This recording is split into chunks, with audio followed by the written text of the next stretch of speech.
meaning that fish will be able to swim through it. They'll also be able to hear under the water. One of the draws was what they're trying to do for Tokate. Southern resident orcas lost 1/3 of their population because of whale captures in Puget Sound in the 1970s. At the time, Ralph Monroe, who would become Washington's 13th Secretary of State, led efforts to shut them down. State officials were able to get a restraining order against SeaWorld to prohibit it from conducting any more captures. And a couple years later, in October of 1972, the Marine Mammal Protection Act was signed into law by President Richard Nixon. The national policy prohibits taking marine mammals in U.S. waters, but nothing has been passed by Congress to end their captivity. Over the years, Tokate has been given several different names. She got the name Tokate first by the aquarium veterinarian who was sent to choose a whale to buy. According to the Orca Network, the vet picked her name after seeing Tokate at a shop at Pike Place. In Chinook language, it means bright day, pretty colors. When she arrived at this aquarium, she was given the stage name Lolita. This is her language. This is her water.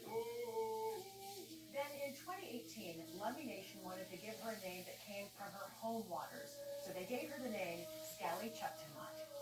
The village of Sk'ali was located over in Penn Cove,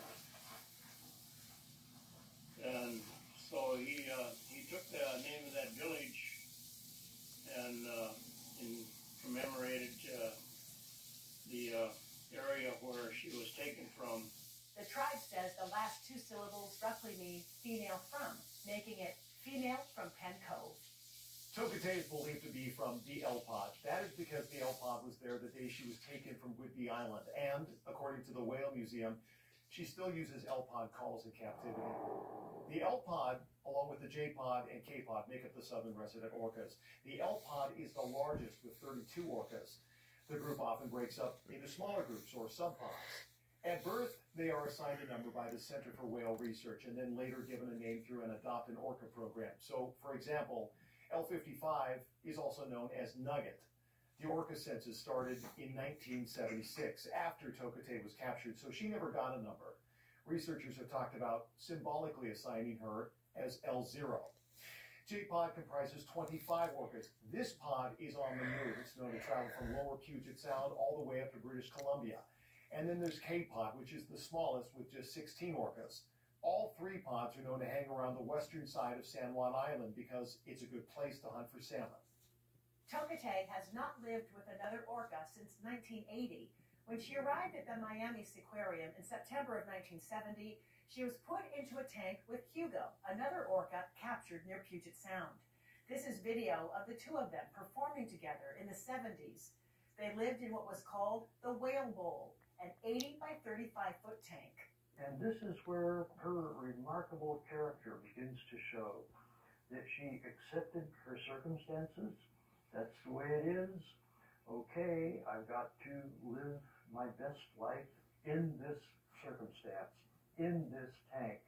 Hugo died in 1980 from a brain aneurysm after repeatedly banging his head against the tank wall. Since then, Tokate has either lived alone or with dolphins.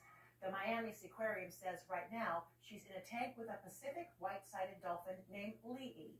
K5 has learned the plan is to move that dolphin with Tokate to her new sea pen.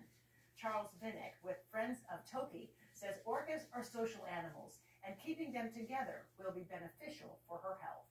If you look at it scientifically, their brains are more convoluted in the areas of communication and emotion than the human brain. So we've seen evidence, certainly here with the southern residents, of their connection to one another, their connection to family.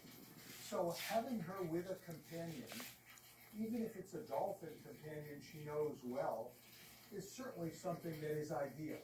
Vinnick says they still need to make sure that regulators agree with all of these steps, but they're hopeful she won't be alone in the sea pen. He also says the trainers Tokate depends on most will be coming with her for the move.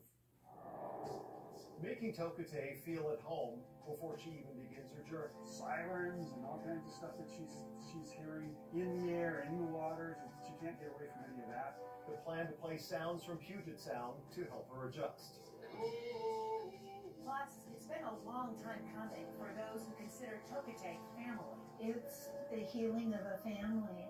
It's the healing and reunification with her mother, her family, her relatives with us.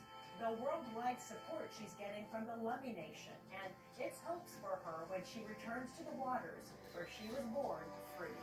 Everyone will be welcome to sing songs and joy and love, to let her know she's home.